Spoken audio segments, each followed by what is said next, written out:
ඔයා ජොබ් එකක් කරන කෙනෙක් වෙන්නත් පුළුවන්. එහෙම නැත්නම් ජොබ් එකක් ජීවිතේ කවදාවත් ඉතාලියට ඇවිල්ලා කරපු නැති කෙනෙක් වෙන්නත් පුළුවන්. ස්ටුඩන්ට් වීසා ඇවිල්ලා පාර්ට් ටයිම් එකක් හොයන කෙනෙක් වෙන්නත් පුළුවන්. තමන් කරන ජොබ් එක ගැන සැටිස් නැතුව තව ජොබ් එකක් හොයන කෙනෙක් වෙන්නත් පුළුවන්.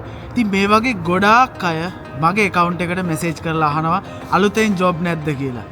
ඉතින් මේ වෙනුවෙන් මම හිතුවා වීඩියෝ එකක් කරන්න කියලා ආදරණීය ඉල්ලීමක් මුළු ඉතාලියේ ඉන්න ජනතාවගෙන් මම ඉල්ලන්න කැමතියි. ඕගොල්ලෝ දන්න ජොබ්ස් තියෙනවා නම් අනිවාර්යෙන් මේ වීඩියෝ එකේ පහලින් කමෙන්ට් එකක් දාන්න.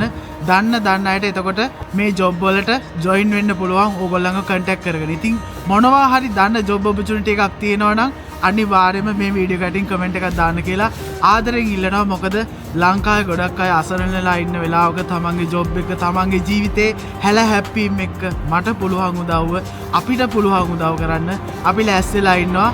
මෙන්න මේ විදිහට. ඉතින් ආරාධනා කරනවා ආයෙත් මේ වීඩියෝ එක යටින් ඔයා දන්න ජොබ් එකක් තිබ්බොත් අනිවාර්යයෙන්ම කමෙන්ට් එකක් දාන්න. ජය වේවා.